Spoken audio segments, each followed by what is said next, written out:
Morning, everybody. So in this video, we're going to talk about barriers to entry. So have you ever heard the phrase, it takes money to make money? Or how about this one, the new English proficiency requirements? Or, looking at CDL training and saying we need longer, better training for students. Um, a lot of these rules are artificially placed on truckers in the trucking industry, and they create barriers. It's like if somebody wants to get into the trucking industry, first they got to get their CDL. That's a hurdle they have to overcome. And if they make the program so that you have to go through 3 months of training before you can get your CDL, it makes it more and more difficult to get your CDL. Now, there are advantages for doing that. There's disadvantages for doing that. But the hurdle itself creates a barrier to entry. It's kind of like that when you are going to become an owner operator. There is an initial barrier to entry because you have to purchase a truck. So if if on average it takes, like, for example, $10,000 as a down payment for a truck, that represents a barrier to entry because a lot of guys may not have $10,000. So you see companies doing special programs within their company itself that says we can get you in a truck for a little no money down. That's trying to eliminate that barrier to entry. They're trying to make it easier for you to purchase one of their trucks, which is fine. But you really got to be careful with those lease purchase programs because those are very shady. You're better off outright purchasing the truck rather than lease purchasing a truck. That's always had a lot of problems with lease purchase programs. Look, guys are very, very dissatisfied with the lease purchase program. But the concept is they will eliminate or minimize that barrier to entry so that you can become an owner operator. There's nothing, theoretically wrong with that approach other than the driver is going to take on an enormous amount of debt and risk. But some of that risk is minimized with the Freightliner warranty, for example. But these are things that occur in the industry, and you'll hear different organizations within the trucking industry when they go in front of Congress, for example, and they say, such and such a policy or program is a barrier to entry, and for those people who are already in, they're already on the inside, like you're already an owner operator, you're already on the spot market, you may be in favor of barriers to entry because it protects you from more competition. It's like say for example, the English proficiency requirement. Now, I'm not going to argue against that, because the ruling is for public safety. That drivers be able to read and speak English. A lot of good reasons for that rule. Um, like it or not, it's a barrier to entry, but it may be a good barrier to entry.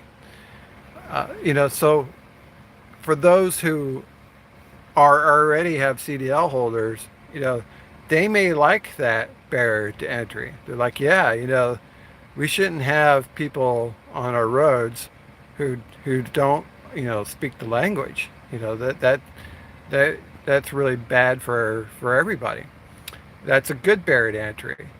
Now, let's say, for example, um, the government imposes a tax, that's very, very high.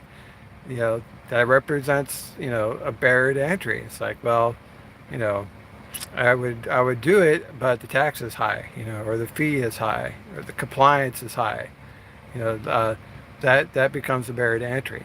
A lot of times big box carriers like additional rules and regulations because it creates barrier entry for new, smaller companies that cannot afford to be in compliance with all the new rules. So you see this over and over and over again. You keep hearing this word, barrier to entry, barrier to entry. It's something that is imposed on the market. It's like like if you wanted to go on the spot market, first you got to get your own authority. That's a barrier to barrier um, that you'll have to cross. So you see this example repeatedly, especially within the trucking industry. It's like trucks got to be ELD. That's another barrier. Drivers got to be over 21. Another barrier. If drivers were able to get their CDLs as young as 18, that would remove that barrier. Or how about the guys who are in the National Guard, they're driving truck, they're 18 years old, but yet they can't get their commercial CDL because there's a barrier there. So this was imposed upon the industry, this barrier of entry. So a lot of times it's about competition and protecting those who already are on the inside. They're like closing the door behind them so that it makes it harder for other people to achieve what they have achieved. So if you're already in the spot market, you want rules that make it harder for new players to enter the spot market because that will lower the competition. If you're a big box carrier, you want rules and regulations that squeeze out the little guys because that creates more barriers for them to compete. And if you have a CDL, you want barriers to protect your CDL from younger drivers or non-English speaking drivers or drivers in Canada or drivers from Mexico. Some of these barrier of entries is good. It's good for the drivers, it's good for the companies, good for the industry at large. Other barrier of entries, you really got to think about. Do we need a CDL program, training program that's 3 months long? Who can afford to go to school for 3 months and not make any money? It used to be before the CDL program even existed. All you had to have was a chauffeur's license. And driving wasn't that difficult to get into. Then came the CDL program. Then they want to look at making it more and more difficult to get your CDL. I look at these companies who have paid CDL training in-house. It's excellent. It's great. It helps remove that barrier to entry for people who are interested in getting into trucking. Because otherwise they wouldn't be able to afford to get the CDL on their own.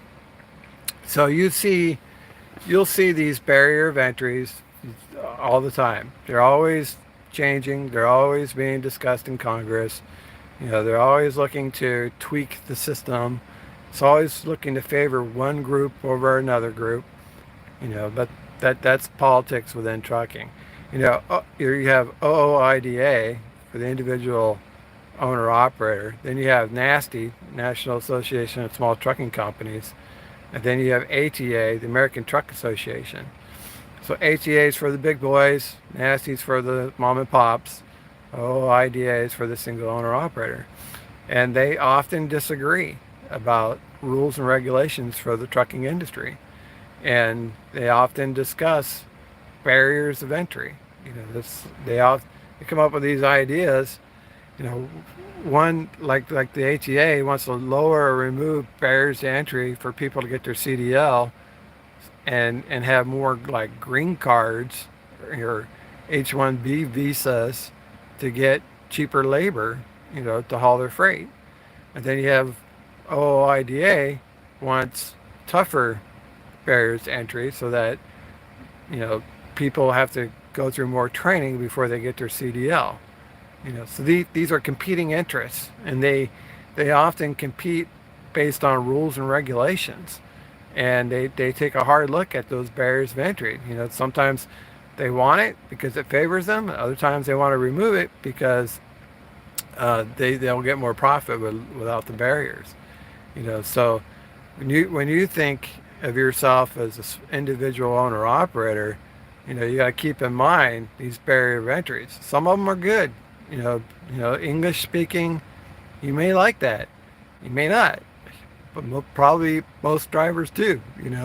Um, the idea of going 3 months CDL training, I'm not against it, but how's the guy supposed to pay his bills while he's going to school for 3 months? That's awful tough. That's a tough barrier to entry. You know, uh, Having excessive rules and regulations that favor the big box carriers, I don't think, you know, a lot of people would be in favor of that. But but the big companies have their lobbyists in Congress, and they spend a lot of money creating those rules and regulations, so they can squeeze out the little guy. So it, it's uh it's just a dynamic within the trucking industry that I keep an eye on it as a small business owner. I look at these new rules. I'm like, oh, that's going to create a barrier. Am I going to be able to stay in business, or is it going to affect new people coming into the owner-operator business model because now the costs have gone up, or their compliance requirements have gone up?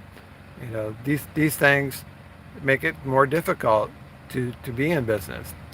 You take a company of drivers interested in becoming an owner operator, they gotta go through a couple barriers of entry. They gotta save their money, they gotta make a down payment, you know, uh, they gotta get on a lease. They don't have a lease agreement, then they're gonna have to go get their own authority.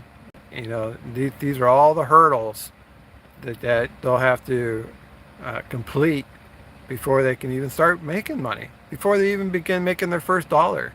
So it becomes, you know, almost insurmountable for some people, you know, and companies look for ways to remove those barriers to make it a little bit easier for you to become an owner operator, easier for you to get in a truck, easier for you to start making money. Obviously we need some rules and regulations. Otherwise we're the wild, wild west. But too much, overreach is going to make it impossible for new players to enter the market and compete. And you want that competition because that's going to benefit the end consumer. A lot of times when laws are passed, they don't say, okay, what's best for the truck driver? They don't do that. They're like, what's best for the average consumer? That's what they want. What's best for the consumer, the people who shop, for the products that we're on. What's best for the Walmart customer? Well, what's best is keep shipping costs low, as low as possible. Um, when they make the law, they don't say what's the best law for truck drivers. They say what's the best law that makes the most sense for the average consumer. If we benefit the truck driver, the trucking industry, is that going to raise prices? If it raises prices, people are not going to be happy. So they'll be like, well, you know, that's great for truck drivers, but everyone else is paying, a lot more at Walmart or wherever they do their shopping because of the high shipping costs. So they don't say what's best for truck drivers. They say what's best for the consumer. So if the rule is good to keep prices low, keep competition high, that's going to benefit the consumer. What happens is that big box carriers have their lobbyists. National Association of Small Trucking Companies, NASTE, they have their lobbying group. OIDA does their lobbying, and they all create special rules, regulations to affect competition. These create barriers of entry, and it benefits their members if these rules are implemented, or in some cases removed. So we see this back and forth, back and forth, back and forth. So as a small business owner, as a individual owner operator, all you gotta do is just be aware, that these things exist, barriers of entries exist, and then try to see who benefits from it. Maybe some of the barrier entries, changes benefit you. others will work against you. There's not a lot you can do other than support those organizations that share the same values you do. So if you're an individual owner operator, you may want to support OOIDA because they're going to lobby for rules and regulations that favor your interests. So if you're a mom and pop operation, then you would support nasty. If you're a big box carrier, big box, Crete, Shaffer, Schneider, Landstar, you'll support ATA, American Truck Association. Sometimes, all three of them agree. And it's like, well, yeah, everybody agrees. Rarely ever happens. Rarely. Because they have to compete against one another. And they're always scheming, creating new requirements, new barriers of entry. Because they don't want the competition. So that's what that's about. All right, guys, that's all I got for you. Thanks for watching. We'll see you on the internet.